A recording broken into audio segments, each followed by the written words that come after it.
Hey, welcome everyone to the best little wrestling podcast in the business. That's right, this is episode 35, and it's Tuesday, and we're live from STS Studios in St. Louis, Missouri. Thank you, everyone. Thank you for listening. I know there's a lot of wrestling podcasts out there, and from the bottom of my heart to the top of my stomach, yes, thank you for listening to Shooting The Shiznit. Also, thank you for all those guys and gals that listen to Who Wants to Be the Best Shiznitter Ever. We're climbing up there to be the most downloaded episode of that series. And remember, this Thursday, Cool Kids Countdown. That's right, Cool Kids Countdown with my buddy Lance Levine. I want to get to a little business here. Thank you, Bob McGee at Pro Wrestling's Between the Sheets, www.pwbt.com. S.com. Also, do you want some STS Pod merch? That's right, tinyurl.com. STS Pod merch. That's right, tinyurl.com/STS Pod merch. Also at PayPal, you can reach me at Brian_Trammell at yahoo.com, or that's Brian_Trammell at yahoo.com. Also on the website there, stspod.club. You can see on the right side, if you're looking at the website version, you can join Amazon Music, Amazon Prime. A little kickback to us. I appreciate anything you do.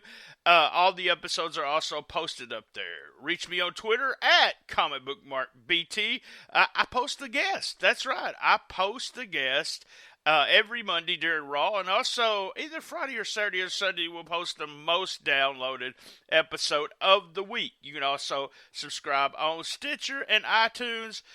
Last but not least, a shout out to Suplex City Limits. Guys, Lance had a fantastic time and a great episode this week. Guys, subscribe to Suplex City Limits, or just do a search there. And also my buddy Joe, Creative Control, Jojo. I got to get real low and talk real cool. Hey, Jojo, I appreciate everything you do. Creative Control and Suplex City Limits. Now, no further BS. Let's get right into the show.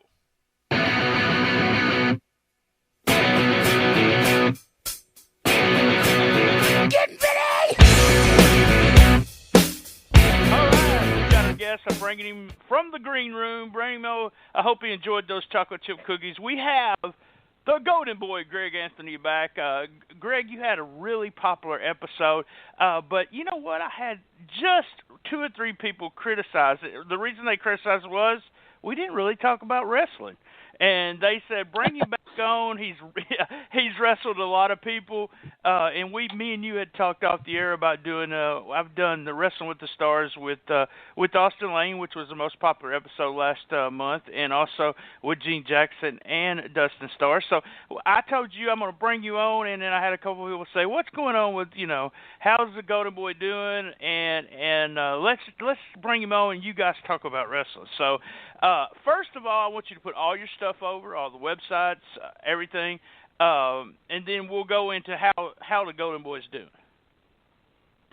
Yeah, on social media, obviously, you can catch me on Facebook as, the Golden Boy Greg Anthony. On Twitter, it's going to be at NWA_Golden Boy. And then on NWA Mid-South as well on Facebook, and at NWA_Mid-South. So that'd probably be the best way to catch me. Are you guys doing anything? I seen something that I think I may have seen one of our other former guests there, Jason, was down there in your area and doing some kind of TV or something. Yeah, we're doing a little TV thing, just nothing major. We're shopping it around right now, so there's nothing really set in stone. But it went really well. I think we saved 2 episodes for it's called Studio Wrestling. Just checking it out, see what we can do, and it went really well. Got a lot of good response on it. We had guys like Rodney Mack, and of course the world champion Tim Storm was there, and John Saxon, and a bunch of guys. So look for that maybe in the future. We'll see how that pans out. Good deal. We'll make sure everyone knows about it, and I'll put it up on the website too if you guys ever kind of, details on how to watch it. It sounds like a really good crew there. I was talking about Jason Jones, and I want to give an advertisement of episode 7 if you want to listen to Jason Jones there. A great episode. All right, so first, before we talk about wrestling, because everyone wants to hear stories about wrestling, it's weird, ain't it? It's a wrestling podcast, and they want to hear about wrestling. Let's find out what's going on with you, Greg. When we last left you, you had been about a week there, and so what's going on? Tell us your progress. I feel good. I'm getting, I'm going through cardiac rehab 3 days a week right now, which is great. Trying to get them to step up their game on that because, they're used to dealing with people in their 70s and 80s. And here I am. I'm 36 and, professional wrestler and things like that. So just trying to get the right footing of which to get my rehab right. But they're doing a great job, really nice people, so that's going well. I did have an episode this past week where my blood pressure had pretty much like bottomed out, which was kind of scary because I never had that done before. Never had that happen. Mine's always high. Yeah, mine was always high too, and that was kind of the thing. I'm on blood pressure medicine, but they since my stents are working like they're supposed to, my blood is flowing like it's supposed to as well, and I was on the medicine and it bottomed out. I had no short-term memory. Like I would say something to my wife, and then I would turn around and say the exact same thing again, or I'd read a text message, and then I wouldn't be able to remember what it was. It was scary, so I didn't know what it was. So we went to the emergency room, and, of course, the emergency room in Dyersburg is, horrible, so they couldn't tell me anything. But I called my cardiologist the next day, and they told me what had happened and basically took me off my blood pressure medicine or halved it for now. So other than that, everything's been going really well. Good deal. That's the news that we want to hear, but have you bumped? I know you're not supposed to be doing, but have we gotten in the ring and bumped yet?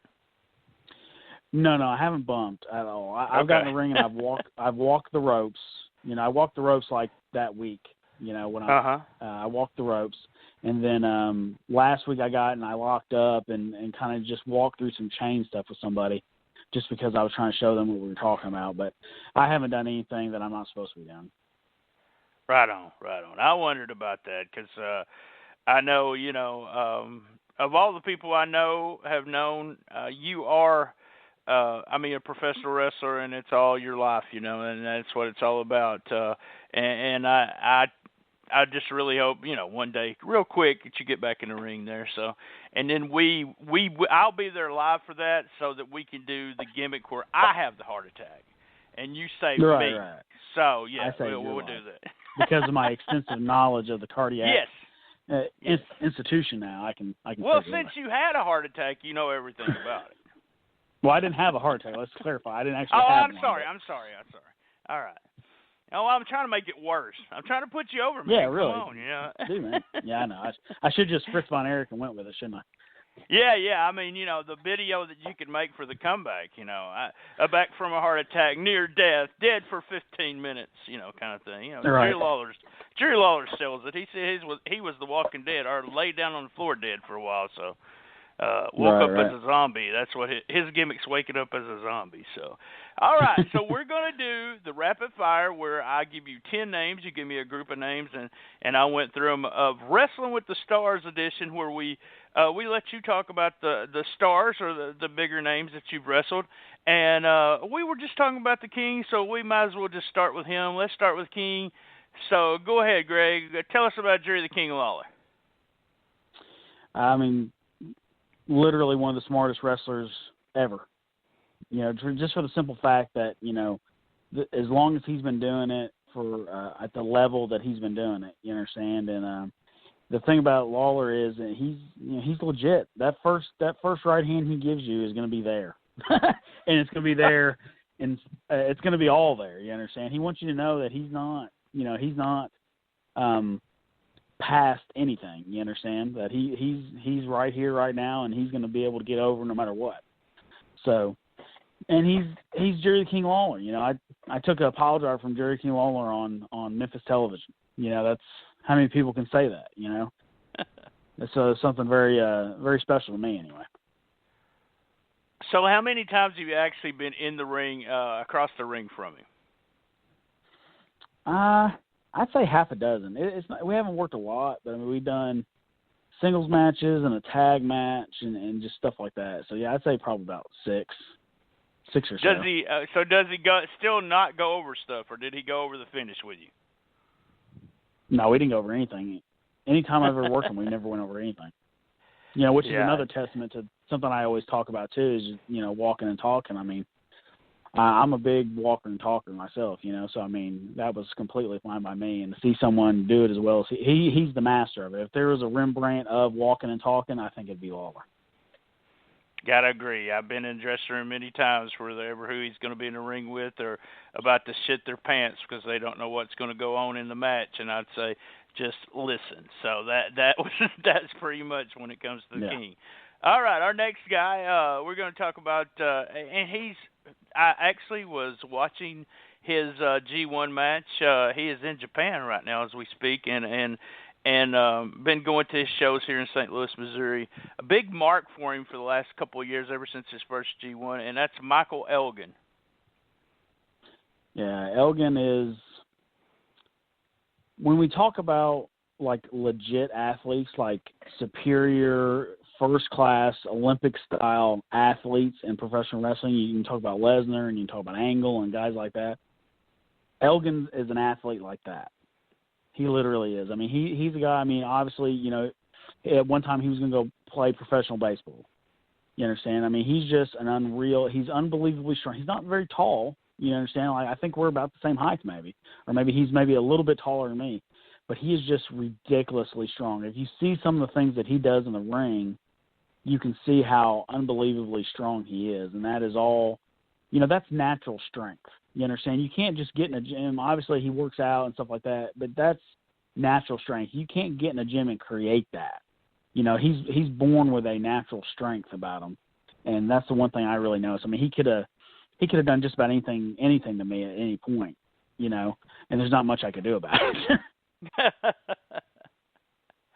I was not a fan when he was in ROH, and then I got New Japan World, started watching his first G1s when I went back to watching New Japan after years, and just so impressed with everything he does, just the minor little things by moving his hands to get the crowd going, just little things like that.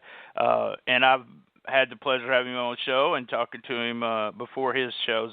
Just a gentleman in the wrestling business, Michael Elgin. So shout out to Michael Elgin. Yeah. All right. So go ahead.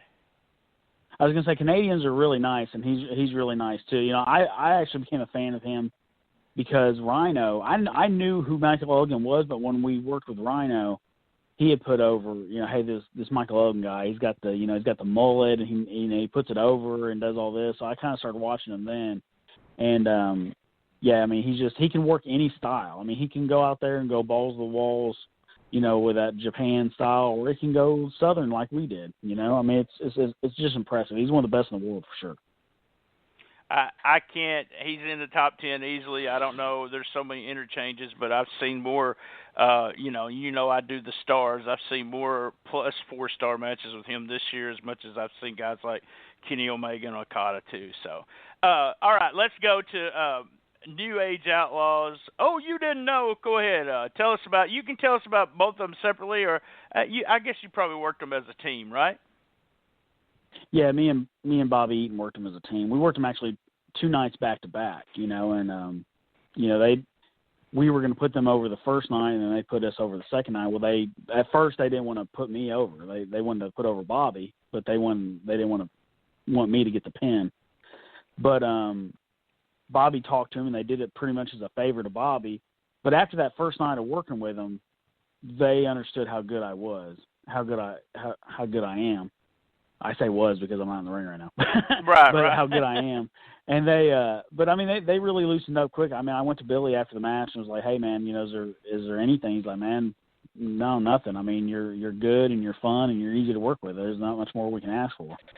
So after that first night, they were more than willing. And he actually put me over even more because, even though I hit him with the brass knucks to beat him, I actually reversed his finish first, and that wasn't in there originally. He went for the famous, or I stepped out the way, pushed him into the ropes, and then nailed him with the knucks. So, I mean, that was one of those situations that, situations I've been in before where, you know, you can open their eyes. You understand? Like, I'm not just whoever, you know. And but they were completely cool after that, and especially Road Dogg. I mean, Road Dogg was joking around the whole weekend, and, you know, he just liked being around. Road Dogg, no matter what position he's in wrestling, he's just going to be one of the boys because he grew up in the business, you know. Right. I know it's not for me to tell stories here. We're going to talk to you, but I got a funny Road Dogg story I've never told on the show. So I'm at a show with Road Dogg and total mark for, you know, the Road Dogg, and I'm sitting there. He's going to tag with somebody. I'm sitting there talking to that kid and asking him, "Are you nervous?" Blah blah blah. And then I said real loud, "Oh, you didn't know?" I mean, just as loud as I could. Right behind me was Road Dogg, and he tapped me on the shoulder and said, "Excuse me, I got to go to the ring." Right. And I was so embarrassed. I mean, I was just so embarrassed. But yeah, he's super cool. Yeah, they love ribbon guys. I mean, Road Dogg especially. I mean, like I actually made the mistake of, like, when we first started talking to myself, hey, I'd really love to take the jabs. You know, I wanted to take the jabs and the big right, and then the skanky leg knee drop or whatever it was, and, you know, I made a point of saying that, but then of course it got all switched around where Bobby took it. You know, intentionally, I wasn't taking it. You know, it was just a rib on me not to take it then. Because you liked it, yeah. There you go. All right, exactly. So I'm assuming you wrestled him before he was broken, but we have Matt Hardy. Matt Hardy, man, was just okay. Like, Matt Hardy is legitimately one of the smartest guys, right? And people don't really get that a lot, or they didn't get that a lot early. But, like, when people were putting over all the, you know, the TLC matches and things like that, you know, when the tag matches were going on, you know, Bubba would help put them together, and then Edge and Christian would help put them together, and then Matt was the one from the Hardys that would put them together, right? So, I mean, like, he was the architect of a lot of that kind of stuff, you know. And when you get in tag matches, like, I actually worked him in a couple tag matches, and just as many tag matches as he's been in, you can understand how smart he is. You know, just the overall psychology of a tag match. You know, he really opened your eyes to a lot of that kind of stuff. And he was, you know, he was super cool with everybody. He never big shot at anybody. You know what I mean? He was always, you know, one cool thing was when I worked him one time, it was right after him and Jeff worked the Young Bucks in Omega, right? The match that everyone was talking about. Okay, yeah. You know what I mean? Like, everyone was going. It's seriously, it only been like a couple weeks since it happened. And everyone was talking about it. And we were kind of talking about it for a little bit. And I said, yeah, man, I can't wait to see it. I'll have to see it when it comes out and stuff like that. And, like, kind of broke waves. And about 10 minutes later, came back up to me and said, hey, man, what's your Twitter thing? And I told him, and he sent me a direct link to the match so I could watch it. You know what I mean? Wow. He didn't make me pay. He didn't make me pay for it like he would have made some people pay for it. You know, he actually understood that I was, you know, one of the boys, and he wanted me to see it. So I saw it, and I sent him a message, and we conversed back and forth and kind of talked about the match a little bit. So it was kind of cool. Awesome. Good to hear that. I've heard nothing but good things. I've never met Matt, so I was trying to think. I hadn't. So, all right. So our fifth person on the list is Tommy Dreamer. Tommy Dreamer, you know, all the ECW guys get a bad rep sometimes for being bloodthirsty. Like, all they did was this and beat the shit out of each other. But Dreamer is completely old school. You understand? Like, he loves all the old school selling, storytelling, the whole 9 yards. And he makes everything he does mean more than everyone else, right? And he's one of those guys that, you know, he's kind of a too cool for school kind of guy too. You know, he doesn't really want to put anything over. You know what I mean? Like, he wants, you know, like I've worked him several times, and then one time we were talking about something, or somebody did something we didn't agree with, and we were kind of going back and forth about it. And then in the middle of it, he goes, "You know what I'm talking about? You can work." But he caught himself, like, he didn't mean to say that. Like, he didn't want to put me over like that. So he said it, but then he kind of looked at me like, I shouldn't have fucking said that. But then he kind of went on to something else. But it was kind of a weird moment right there, because he actually put me over without actually wanting to put me over. You know? I've had nothing but good dealings with Tommy Dreamer, class act. So, and the thing too with him is, I've been on so many shows where he grabs the microphone and he gives legitimately heartfelt promos, about the wrestling business. You can tell how much he loves wrestling because he talks about wrestling the way that I talk about wrestling. He talks about wrestling the way that Terry Funk talks about wrestling, the way JJ Dillon talks about wrestling, and it just comes through so well. And I've seen people crying at these shows when he cuts these promos. Wow. Yeah, he got cutting promos like that from Onita and Funk, and it's truthful, so people believe him. Real quick, Tommy Dreamer's story on my end. I don't even know if he wants me to tell this, but I'm going to tell it because I think it's really neat. Shows how class act he is. They're at a con, and Bobby Eaton is there. As soon as Dreamer sees Eaton get out of his car, Dreamer runs over, and gets Eaton's bags and carries them to his hotel room for him.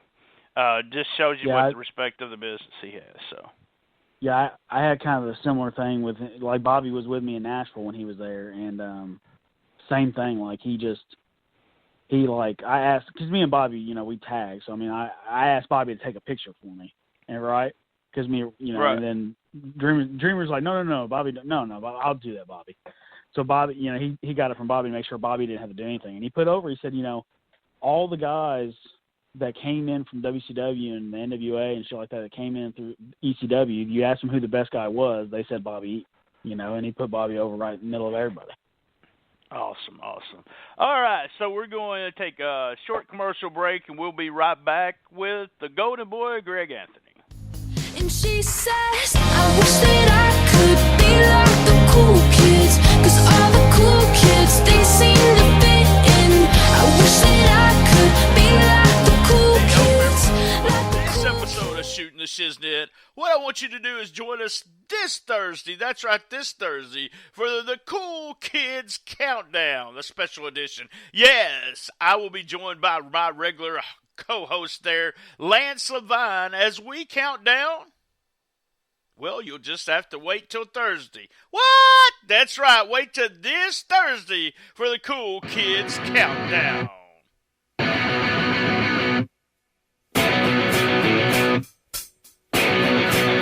Getting ready!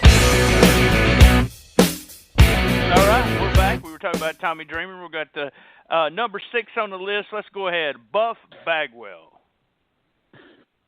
Buff Bagwell. Now, you were there the first time that I worked Buff. Yes, and right? That's when I asked him infamous question to Buff Bagwell in front of everyone in the dressing room. I asked him if he ever fucked Missy Hyatt, and his answer was no. Yes. But just super cool. His answer was yeah, no. yeah, I was there with you. Yeah, you were there, and see, the thing was, at that time, if you read the internet about Buff Bagwell, he was the devil. You know what I mean? Like, everything you read about Buff at that point was he was so hard to deal with. He was going to show up fucked up. He was going to do this. He was going to do that. And he was, at that point, literally, he was the coolest guy I'd ever been around, especially in name, because he laughed and joked and told stories the entire time we were there. And then we went out there and had a great match. He wanted input from me. I'd only been in the business probably 2 or 3 years at that point. And, he just he was a great experience. And now, I just got to work him this year, again, in a tag match. And I told him the story. He didn't really remember because obviously it's 15 years ago. But, I told him, how nice he was and how cool he was. And it really meant a lot to me that he, didn't big time anybody when he was there, and he said, "Man, I really appreciate that." He was really appreciative that I remembered that all those years, and he's still the same way. Dollar for dollar, Buff Bagwell is one of the best guys you can bring in. So many guys they're X amount of dollars, but they're not going to produce that money for you. You understand? They're that price because they're that price, but Buff Bagwell is legitimately dollar for dollar. He's going to make you money. People are going to see him, and he's been off TV for 15, 20 years, but he's still going to make you that money, and that's a testament to him. True. Like I said, I had a great time around him the one time I did.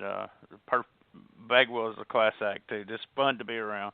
One of my favorite workers right now in the last few years with ROH, and he always has a good match, and that's Jay Lethal.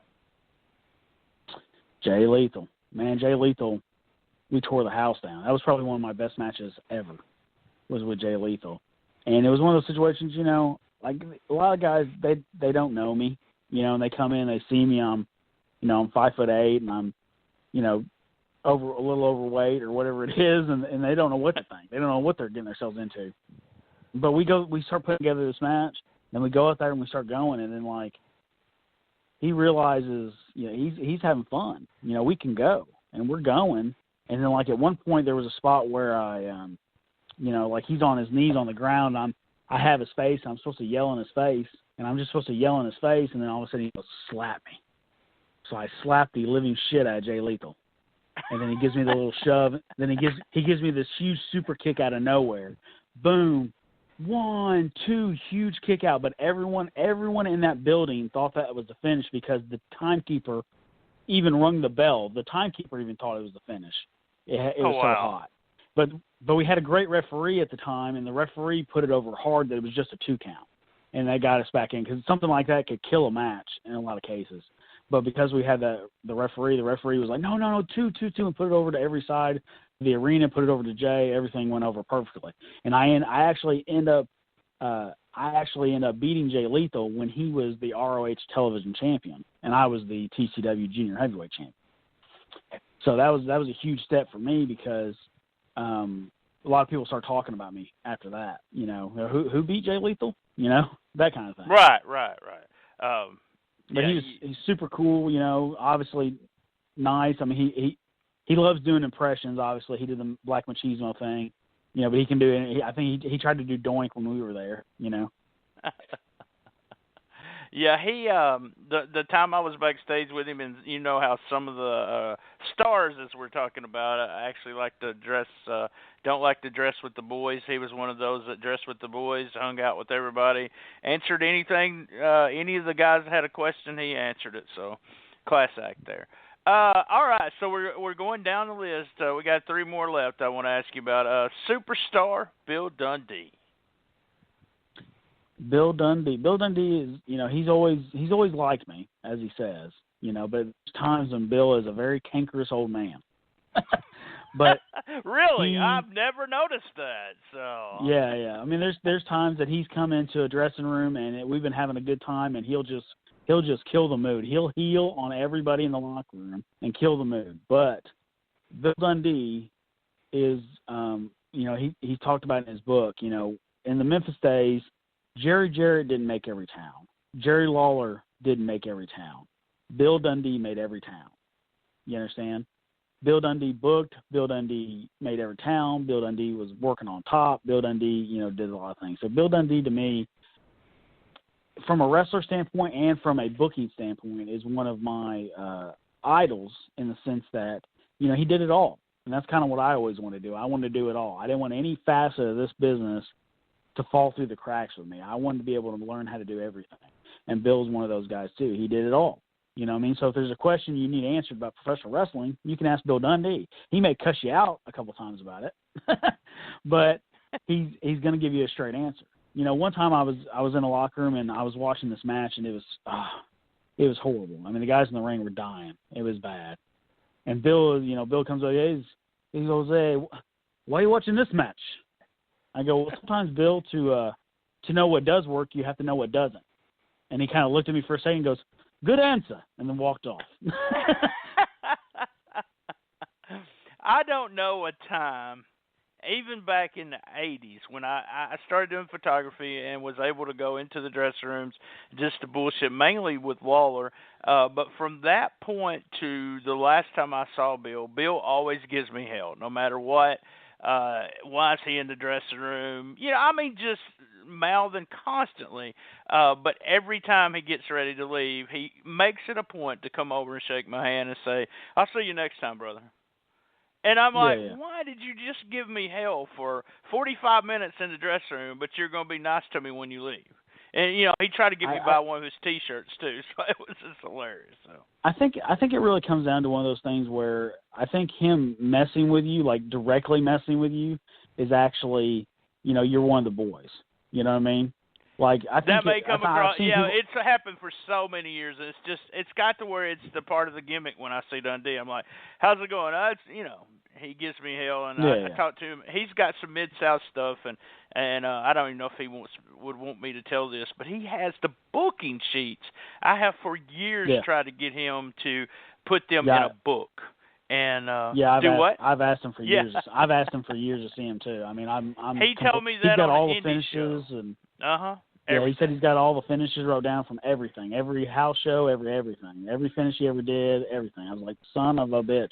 That's like the holy grail of wrestling. It is the holy grail. He says also that it has notes on it where Watts made the notes that what was wrong. Yeah. What Watts wanted to do differently. And I'm just like, please let me make a book. No one wants to read that shit. That's his answer every time. So, all right, we got two more and probably not enough time, but we're going to do them anyway. Here we go. A friend of mine, a friend of yours, Bobby Eaton. Genuinely the nicest guy I've ever met. Not just wrestling, I mean in life. He is the nicest guy I've ever met. Bobby Eaton can meet you, and then 10 minutes later, he would give you the shirt off his back if you needed it. He's that kind of guy.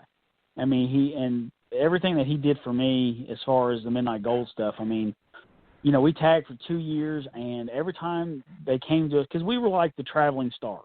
We came in and went to the territory or wherever it was, went to the town, and we were supposed to pop the house, and we did. But when we went, they would always go, "Hey, we want to beat you guys. Let's beat Greg." And Bob would go, "No, beat me. You always beat me." Because it doesn't hurt me to get beat. So, and he always said that the Midnight Gold thing was to help me advance my career. So he never let me take a pin the entire time Midnight Gold tagged. And see, I didn't know that. I knew he took a lot of pins, but I did not know that. So. Yeah, he would. There were several promoters that wanted to beat me. They wanted to beat the team, but they wanted to beat me, and he wouldn't let it happen. No, beat me, and they would just they would be deer in headlights, like couldn't believe it. But that's the kind of guy he was. It didn't. Wins and losses, obviously didn't matter, but he really took a liking to trying to help me, and it was from that I ended up getting the TCW stuff, and from there, and everything from there. So I mean, it really all began with that, One of my favorite moments, one of my favorite moments in wrestling, two of them probably top 10 feature you. We had a I Quit match where blood was all over my shirt there. And then, not me and you having an I Quit match, but we had CJ in there. But also was the time where I walked in the dressing room and I said, and neither one of us really knew Bobby, but I said, "You ready to do an angle with Bobby Eaton?" And he was like, "What?" I go, "Yeah, come on, let's go." And he was like, "Huh?" I said, "Just go in the ring and just talk." And he was like, "Okay." And we went out and did the angle, and then the time we were standing in the ring waiting for the match against him, and the Midnight Express music played. I'm actually getting chill bumps right now. For real, for shoot, I'm getting chill. But we got chill bumps standing there together in the ring, and I said, "That's fucking Bobby Eaton coming out." I mean, and you just could not believe the music started playing, and it was Bobby, and no one has a bad word to say about Bobby. All right, let's finish it up. And I don't know this guy, so I won't have a story, and I'll shut the hell up. So, JJ Dillon. JJ Dillon. I asked JJ Dillon who the greatest booker of all time was. And he really didn't have an answer for me, but he had an answer.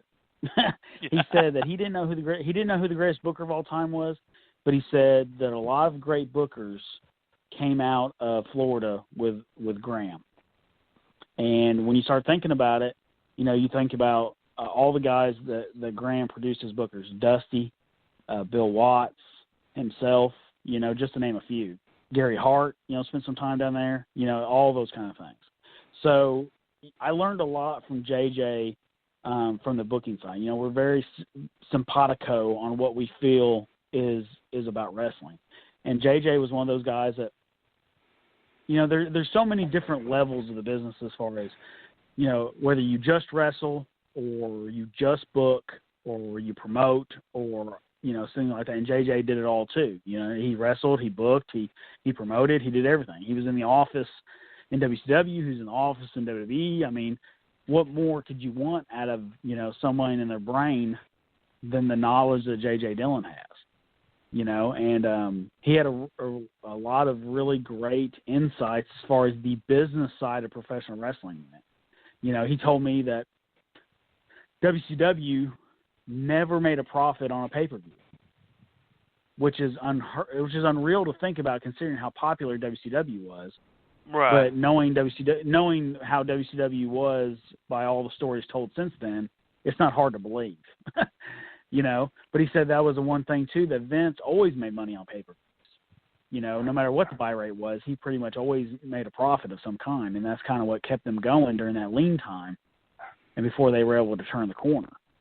But see, JJ is just, you know, he has so many of those good old-school territory booking ideas that no one does anymore, that no one's even thought about doing in 20 years, but would still work. And that's why we always say that storytelling will always work.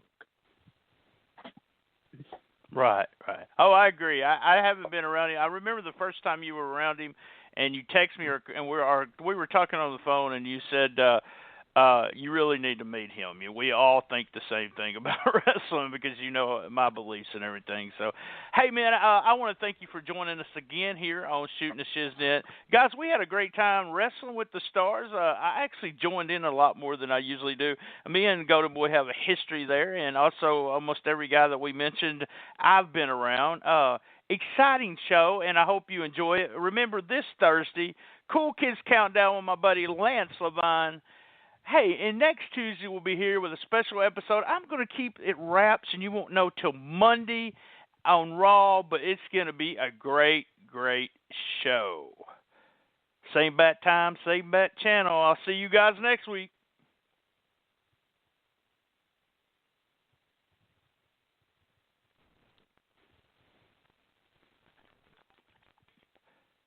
Progressive brings you Flowetry with Flo. When Flo flows, she flows in the know. Mind ruminates the rates. Shown them all, I heed the call. Seeing the rest, I choose the best. Sometimes it's ours, sometimes it's not. When the fox walks, is it called a fox trot? That's a real question. Compare Progressive direct rates with competitors' rates. Visit Progressive.com. Progressive Casualty Insurance Company and affiliates. Comparison rates not available in all states or situations.